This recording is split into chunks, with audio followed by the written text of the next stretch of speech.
हे प्रभु, सब कुछ तेरी इच्छा पर निर्भर है। कोई भी तेरी इच्छा का विरोध नहीं कर सकता। तूने स्वर्ग और पृथ्वी और जो कुछ नभमंडल के नीचे है सबकी सृष्टि की है। तू सर्वेश्वर है। पिता और पुत्र और पवित्र आत्मा के नाम पर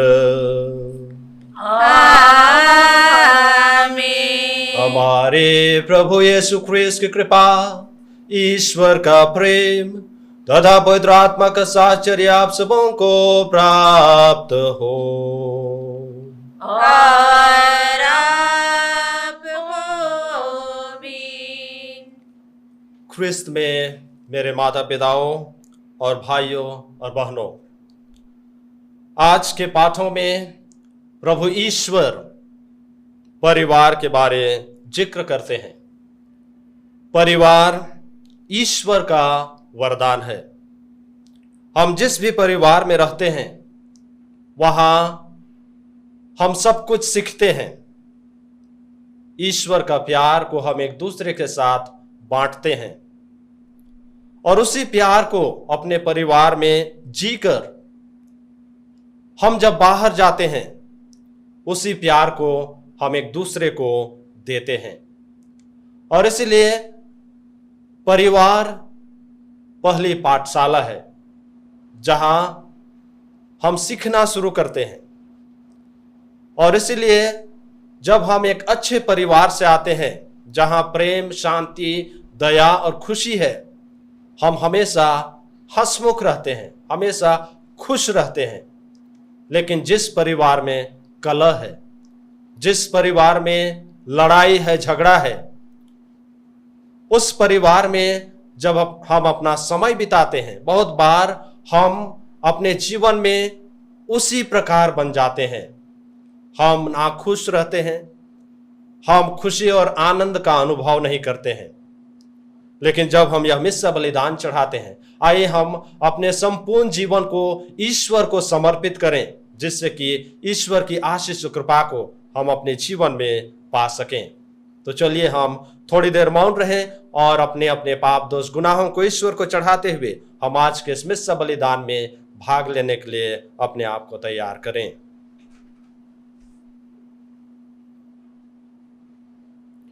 हम सब मिलकर बोलें, हे भाइयों बहनों, मैं सर्वशक्तिमान पिता परमेश्वर और आप लोगों के सामने स्वीकार करता हूँ कि मैंने मन, वचन और कर्म से और अपना कर्तव्य पूरा न करने से बार बार पाप किया है। मैं अपना दोष स्वीकार करता हूँ। इसलिए मैं धन्य कुमारी मरियम से सब दूतों, सब संतों और आप लोगों से, हे भाई और बहनों, विनती करता हूँ कि आप मेरे लिए प्रभु परमेश्वर से प्रार्थना करें। सब शक्तिमान ईश्वर हम लोगों पर दया करे, हमारे पाप क्षमा कर हमको अनंत जीवन प्रदान करे। आमीन।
करें।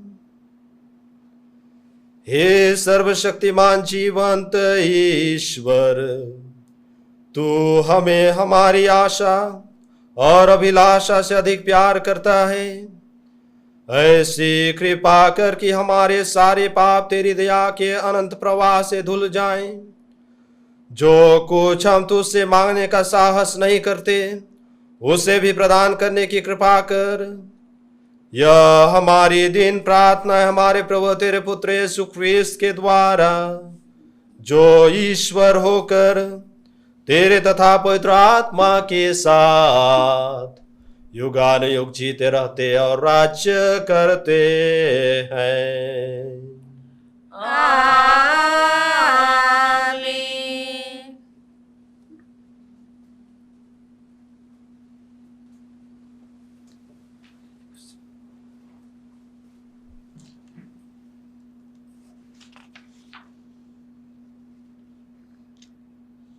पहला पाठ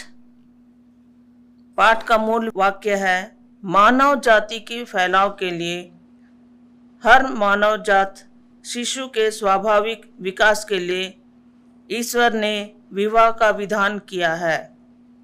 ईश्वर की इच्छा है कि पति तथा पत्नी एक होकर जीवन भर एक दूसरे की सहायता करें। उत्पत्ति ग्रंथ। और वे दोनों एक शरीर हो जाएंगे। प्रभु ने कहा, अकेला रहना मनुष्य के लिए अच्छा नहीं, इसलिए मैं उसके लिए एक उपयुक्त सहयोगी बनाऊंगा।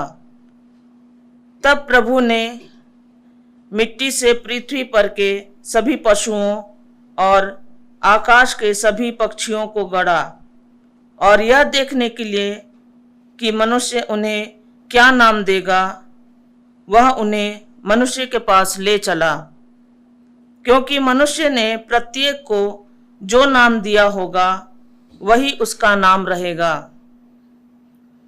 मनुष्य ने सभी घरेलू पशुओं, आकाश के पक्षियों और सभी जंगली जीव जंतुओं का नाम रखा, किंतु उसे अपने लिए उपयुक्त सहयोगी नहीं मिला।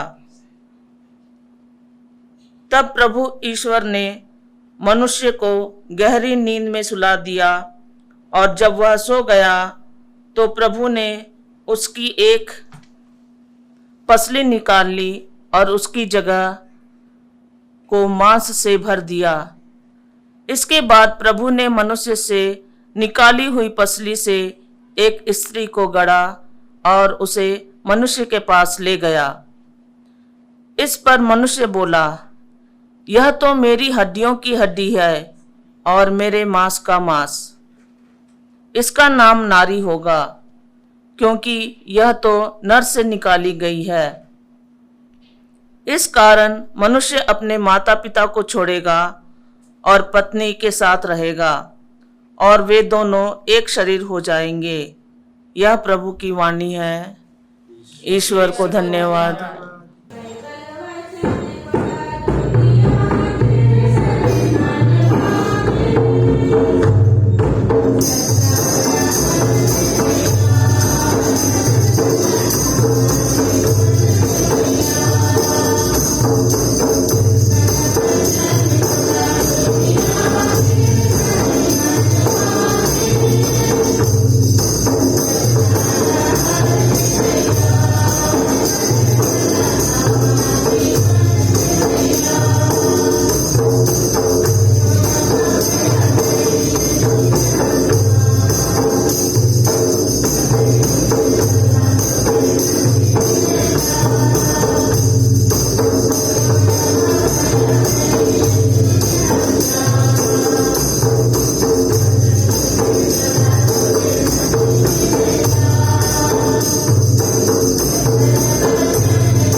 दूसरा पाठ।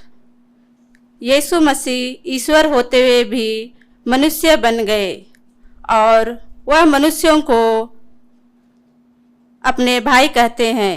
वह अपने भाइयों के लिए अपने प्राण अर्पित करने के बाद अब महिमान्वित किए गए हैं और उनके भाई उनकी महिमा के भागी बन गए। इब्रानियों के नाम पत्र अध्याय 2:9-12। जो पवित्र करता है और जो पवित्र किए जाते हैं उन सबों का पिता एक ही है। यीशु को कुछ समय के लिए स्वर्गदूतों से छोटा बना दिया गया था, जिससे वह ईश्वर की कृपा से प्रत्येक मनुष्य के लिए मर जाएं। अब हम देखते हैं कि मृत्यु की यंत्रणा सहने के कारण उन्हें महिमा और सम्मान का मुकुट पहना दिया गया। ईश्वर जिसके कारण और जिसके द्वारा सब कुछ होता है, बहुत से पुत्रों को महिमा तक ले जाना चाहता था। इसलिए यह उचित था कि वह उन सबों की मुक्ति के प्रवर्तक को अर्थात यीशु को दुख भोग द्वारा पूर्णता तक पहुंचा दे। जो पवित्र करता है और जो पवित्र किए जाते हैं उन सबों का पिता एक ही है। इसलिए यीशु उन्हें अपने भाई कहने में नहीं लजाते। यह प्रभु की वाणी है। ईश्वर को धन्यवाद है।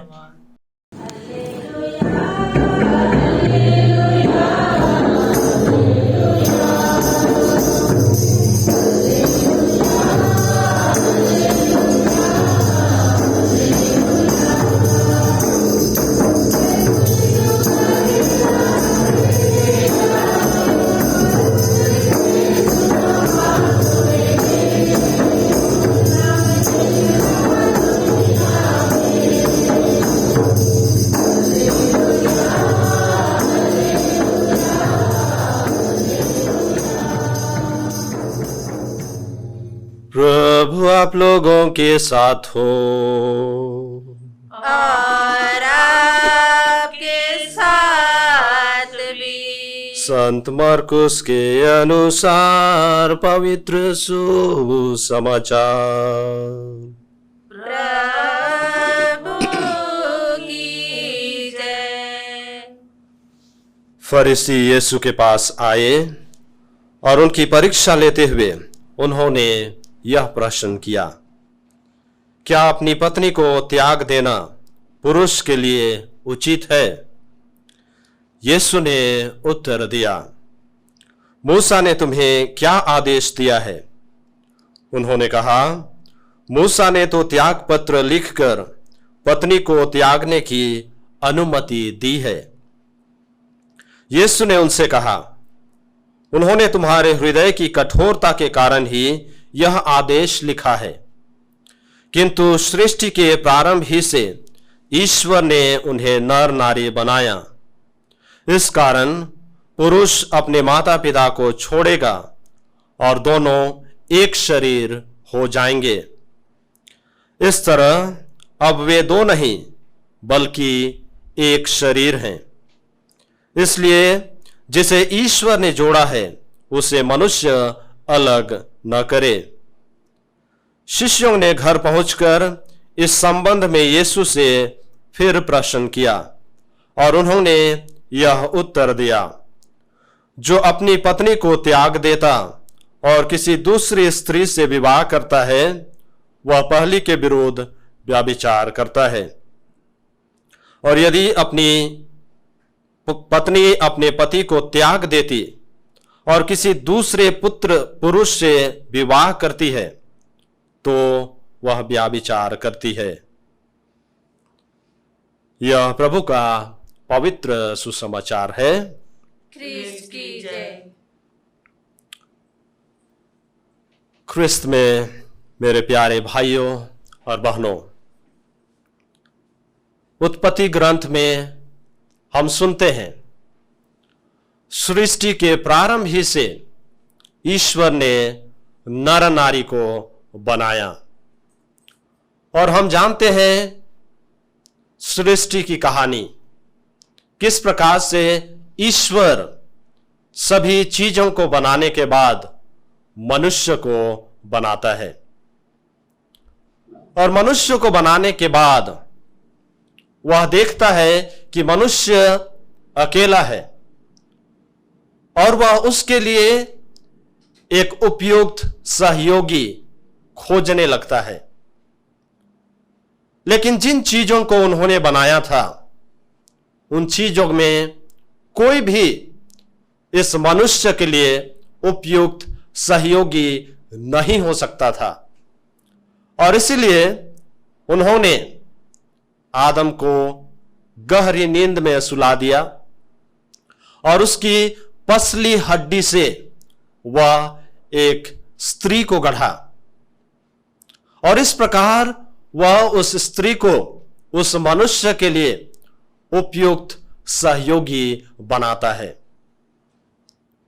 वे हर समय, हर परिस्थिति में, दुख में, सुख में वे एक दूसरे का साथ देंगे और इस प्रकार एक परिवार का निर्माण होता है।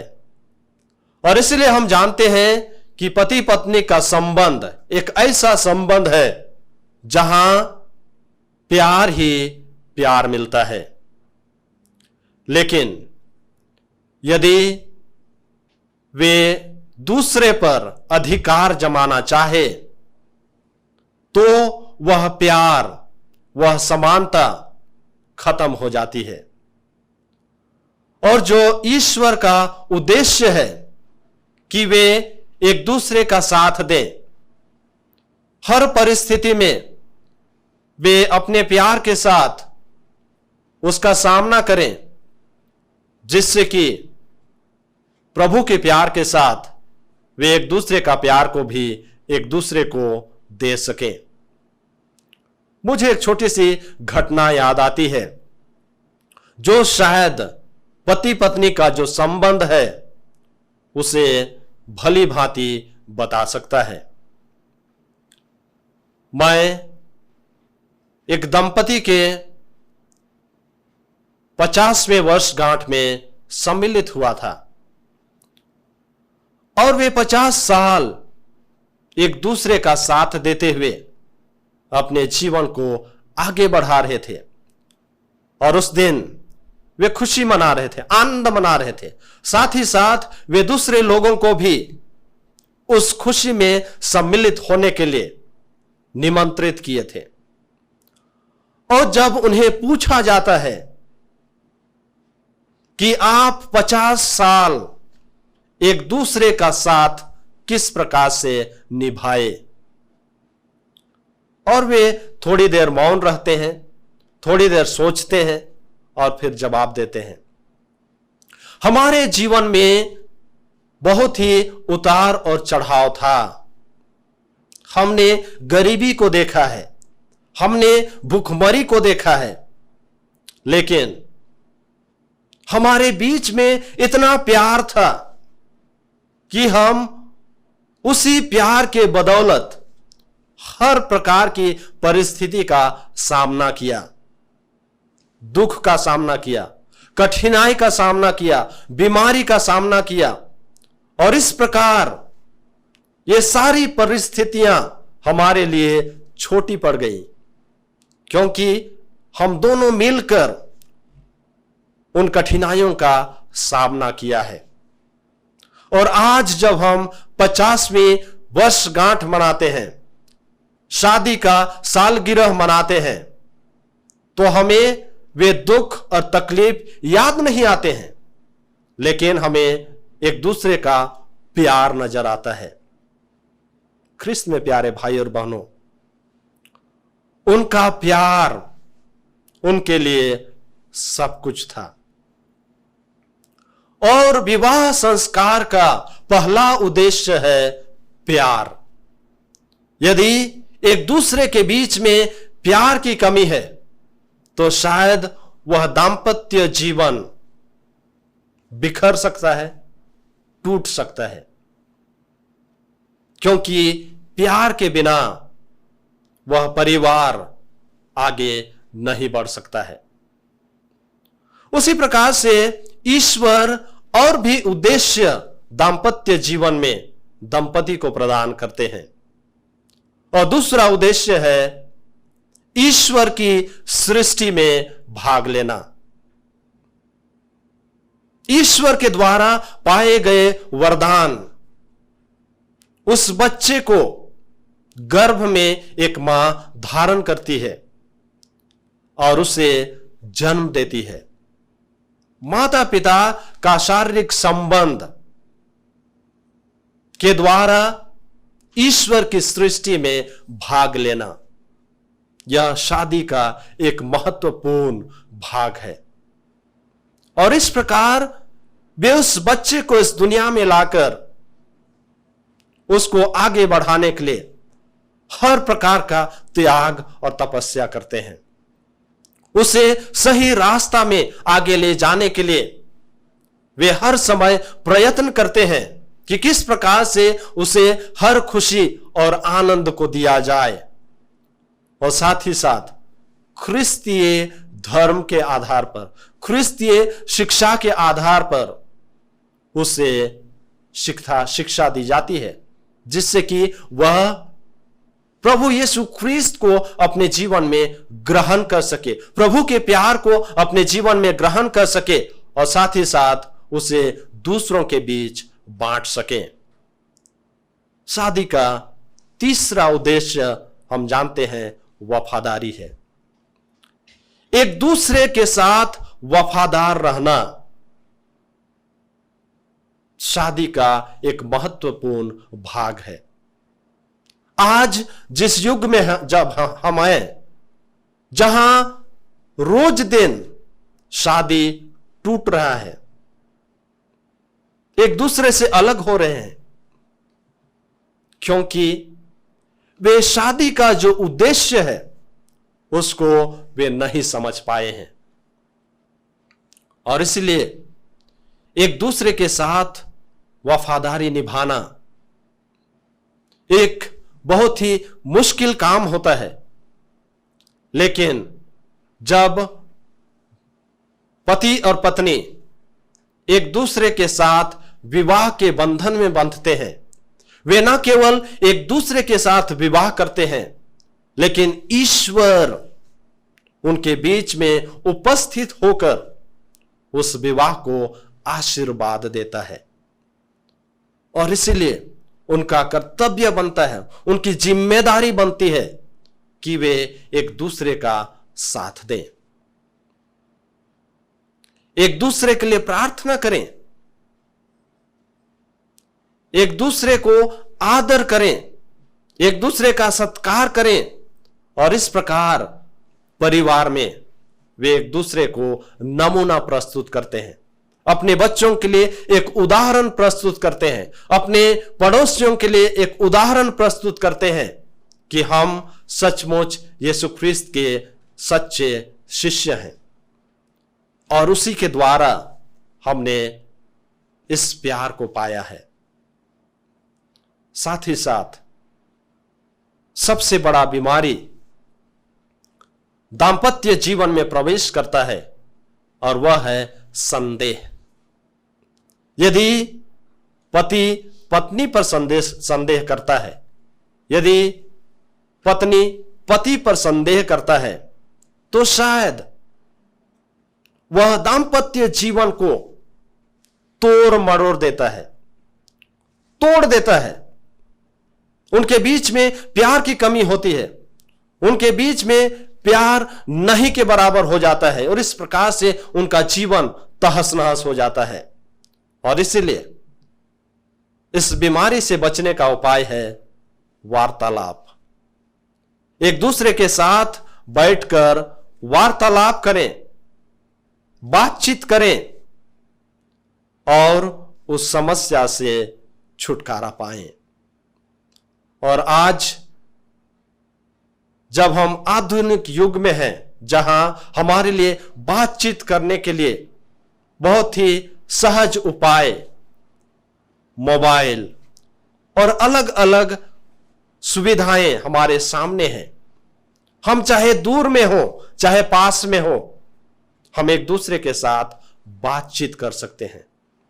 और इस प्रकार उस संदेह को दूर कर सकते हैं।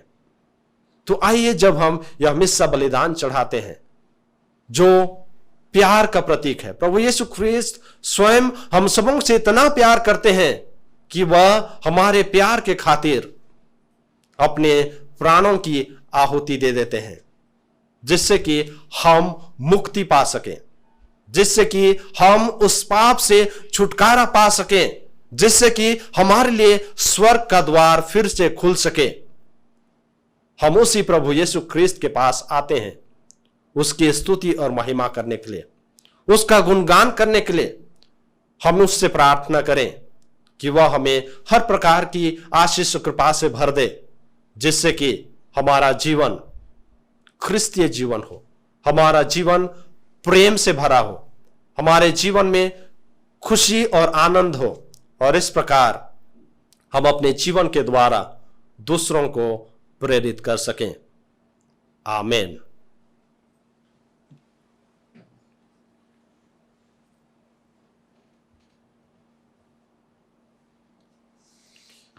आइए हम अपने विश्वास को प्रकट करें।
प्रिय भाई और बहनों, जब फरीसियों ने मूसा की संहिता का जिक्र करते हुए यीशु से पत्नी का परित्याग करने के विषय में पूछा, तो यीशु ने उनके हृदय की कठोरता का हवाला देते हुए पत्नी का परित्याग करने की अनुमति नहीं दी। विवाह ईश्वर द्वारा नियत एक पवित्र योजना है। अतः प्रभु यीशु के माध्यम से अपनी समस्त आवश्यकताओं को पिता ईश्वर के समक्ष रखकर हम उनसे प्रार्थना करें। हम अपने संत पिता, अपने सभी धर्माध्यक्षों, पुरोहितों और धर्म संघियों के लिए प्रार्थना करें कि कलीसिया के अगुवा या मार्गदर्शक के रूप में वे सभी ख्रिस्तीय परिवारों को शुद्ध लें, समय समय पर जाकर उनसे मिलें और उनमें जो खामियां या कमजोरियां हैं उसे सुलझाएं। इसके लिए हम निवेदन करें।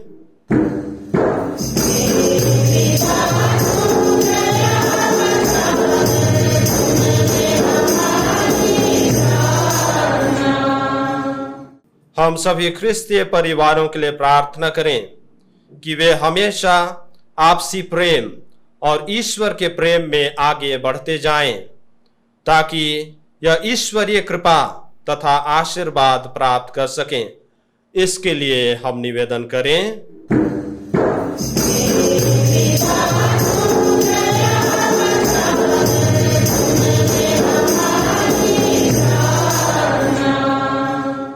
हम उन नवयुवक नवयुवतियों के लिए प्रार्थना करें जो विवाह बंधन में बंध जाने की तैयारी कर रहे हैं, ताकि विवाह बंधन में बंधकर वे अपने दायित्वों को निभा सकें, आजीवन पारस्परिक प्रेम में बढ़ते जाएं और सफल जीवन जी सकें।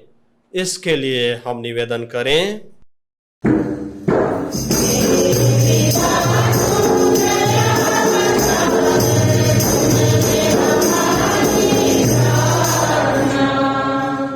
बच्चे स्वभाव से कोमल, निर्मल, पवित्र, निष्कपट व निश्चल होते हैं।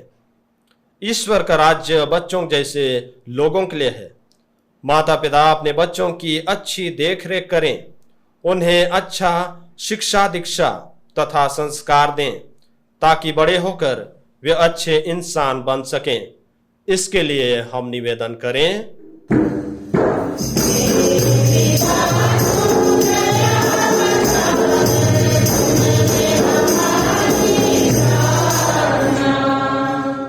हम इस पवित्र बलि समारोह में उपस्थित सभी ख्रिस्तीय विश्वासियों के लिए प्रार्थना करें कि वे ईश्वर के वचन से प्रबुद्ध या प्रकाशित हो जाएं और ईश्वर की इच्छा के अनुसार पवित्रता का जीवन बिताएं।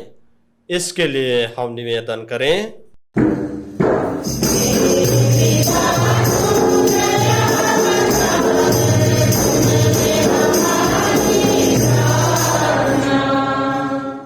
आइए हमारे व्यक्तिगत आवश्यकताओं को भी ईश्वर के समक्ष रखें, जिससे कि ईश्वर हमारी आवश्यकता को पूरा करे और हम अपने विश्वास में बढ़ते जाएं।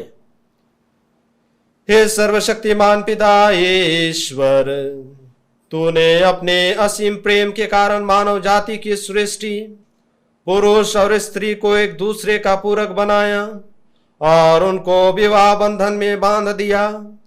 विवाह एक पवित्र संस्कार है जो मनुष्यों के लिए स्थापित किया गया है, ताकि एक पुरुष और एक स्त्री एक दूसरे के साथ विवाह कर एक साथ रहें, संतान उत्पन्न करें और सुखी जीवन बिताएं। हमें यह कृपा तथा आशीर्वाद प्रदान कर कि हम सदैव तेरे प्रति ईमानदार व निष्ठावान रहें। हम यह प्रार्थना करते हैं हमारे प्रभु ख्रिस्त के द्वारा। आमीन।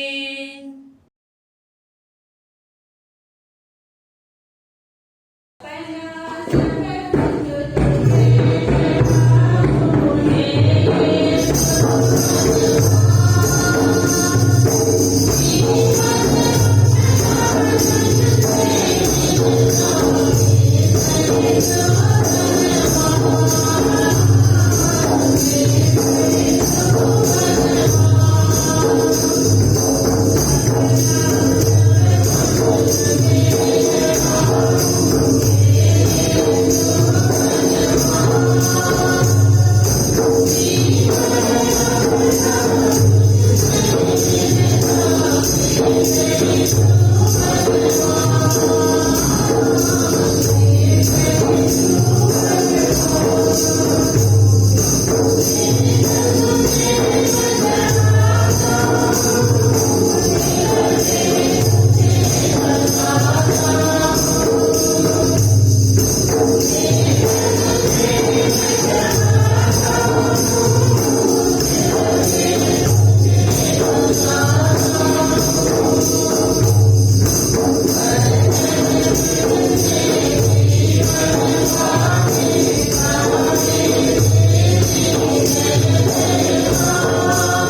भाई और बहनों, प्रार्थना कीजिए कि सर्वशक्तिमान पिता परमेश्वर मेरा और आप लोगों का बलिदान ग्रहण करे।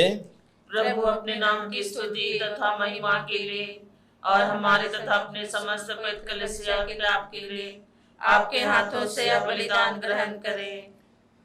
हे प्रभु, यह बलि कृपा पूर्वक ग्रहण कर, जिसे चढ़ाने का आदेश तूने दिया है। तेरी सेवा में हम जिस संस्कार का अनुष्ठान कर रहे हैं वह हमें पवित्र बनाए और मुक्ति करे। हम यह प्रार्थना करते हैं हमारे प्रभु ख्रिस्त के द्वारा। आमीन। प्रभु आप लोगों के साथ हो और आपके साथ भी। प्रभु में मन लगाइए। हम प्रभु में मन लगाए हुए हैं। हम अपने प्रभु परमेश्वर को धन्यवाद दें। यह उचित और आवश्यक है। हे पूज्य पिता, परम उचित है, हमारा कर्तव्य तथा कल्याण है कि हम सदा सर्वत्र अपने प्रभु ख्रिस्त के द्वारा तुझे धन्यवाद दें। इन्होंने मानव जन्म लेकर पापी मनुष्य का नव निर्माण किया, अपने दुख भोग से हमारे पाप मिटा दिए, अपने पुनरुत्थान से हमें अनंत जीवन में प्रवेश करने की कृपा दी और अपने स्वर्गरोहण से हमारे लिए स्वर्ग के द्वार खोल दिए। इसलिए हम सभी दूतों और संतों के साथ मिलकर तेरी स्तुति करते हुए निरंतर एक स्वर से गाते हैं।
हे परमपिता, तू वास्तव में पवित्र है, सारी पवित्रता का स्रोत है।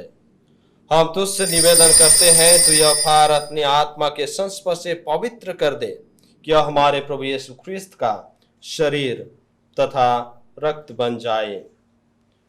जिस रात को यीशु स्वेच्छा से मृत्यु के लिए सौंपे गए, उन्होंने रोटी ली, तुझे धन्यवाद दिया और रोटी तोड़कर उसे अपने शिष्यों को देते हुए कहा, तुम सब इसे लो और खाओ, यह मेरा शरीर है जो तुम्हारे लिए बलि चढ़ाया जाएगा।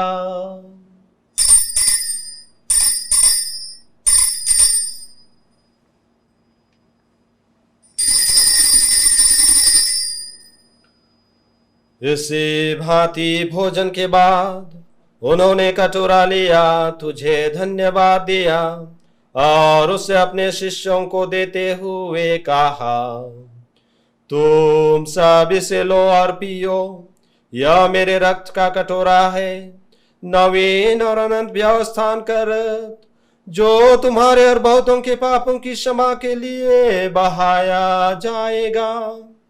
तुम मेरे स्मृति में यह किया करो।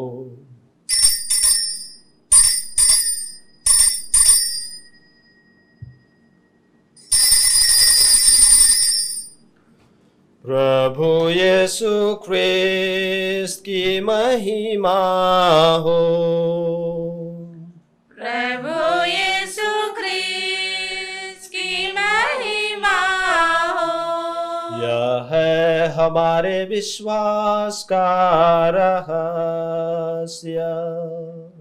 प्रभु यीशु ख्रिस्त की महिमा हो। ख्रिस्त मर गए, ख्रिस्त उठे, ख्रिस्त महिमा के साथ फिर आवेंगे। प्रभु यीशु ख्रिस्त की महिमा हो। हे परमपिता, यह आज्ञा मानकर हम अपने प्रभु की मृत्यु और पुनरुत्थान की स्मृति में तुझे जीवन की रोटी और मुक्ति का कटोरा चढ़ाते हैं। हम तुझे धन्यवाद देते हैं कि तूने हमें अपने सम्मुख उपस्थित होने और अपनी सेवा करने का सौभाग्य प्रदान किया है। हमारा नम्र निवेदन है कि हम सब जो ख्रिस्त का शरीर तथा रक्त ग्रहण करते हैं, पवित्र आत्मा के द्वारा एकता के सूत्र में बंधे रहें। प्रभु और हमारे संत पिता फ्रांसिस, हमारे धर्माध्यक्ष पीटर मचाडो और सभी याजकों के साथ विश्व भर में फैली अपनी कलीसिया के सुधीले तथा से प्रेम में सिद्ध बना दे। हे प्रभु, हमारे उन भाई बहनों की भी सुधीले जो पुनरुत्थान की आशा में परलोक सिधा चुके हैं, उन्हें और सभी मृतकों को अपने पुण्य दर्शन का सौभाग्य प्रदान कर हम सब पर दया दृष्टि डाल कि हम भी अनंत जीवन के सहभागी बने और ईश्वर की माता धन्य कुमारी मरियम, प्रेरित गण और सब संतों के साथ जो युग युग में तेरे विश्वस्त सेवक सेविकाएं बने रहे, तेरा स्तुति गान कर सकें तेरे पुत्र यीशु ख्रिस्त के द्वारा।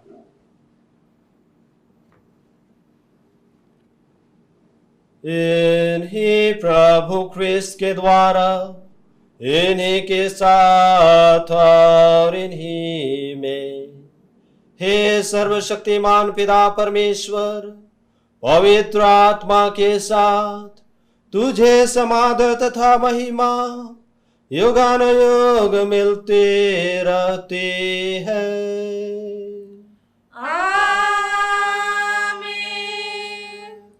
आमीन,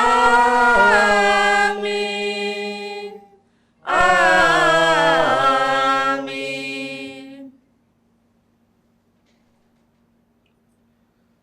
हम सब मिलकर पिता परमेश्वर से प्रार्थना करें, जैसे प्रभु यीशु ख्रिस्त ने हमें सिखाए हैं।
हे प्रभु, हम तुझसे प्रार्थना करते हैं, सभी बुराइयों से हमें बचा और इस जीवन में हमें कृपा पूर्वक शांति प्रदान कर। हम तेरी दया से सदा पाप से दूर और हर विपत्ति, बीमारी और दुर्घटनाओं से सुरक्षित रहें और उस दिन की प्रतीक्षा करते रहें जब हमारे मुक्तिदाता यीशु ख्रीस्त फिर प्रकट होकर हमारी मंगलमय आशा पूरी करेंगे। क्योंकि तेरा राज, तेरा सामर्थ और तेरी महिमा अनंत काल तक बनी रहती है। हे प्रभु यीशु ख्रीस्त, तूने अपने प्रेरितों से कहा है, मैं तुम्हारे शांति छोड़ जाता हूँ, अपनी शांति तुम्हें प्रदान करता हूँ। तू हमारे पापों पर नहीं, अपनी कलीसिया के विश्वास पर दृष्टि डाल और उसे शांति तथा एकता प्रदान कर। तू जो युगानुयुग जीता रहता और राज्य करता है। आमीन। पुनः जीवित प्रभु यीशु ख्रीस्त की शांति सदा आप लोगों के साथ रहे और आपके साथ भी। परस्पर प्रेम भाव रखें।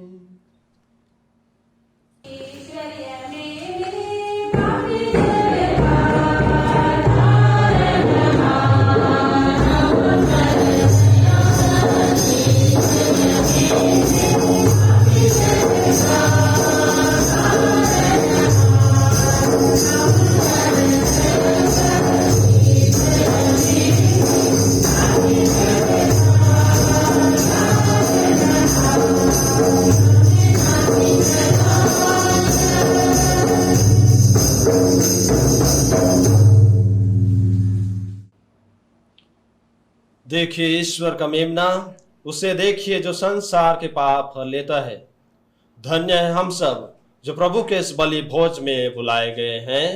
हे प्रभु, मैं योग्य नहीं हूँ कि आप मेरे यहाँ आवे, किंतु एक शब्द कह दे और मेरी आत्मा चंगी हो जाएगी।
हम प्रार्थना करें।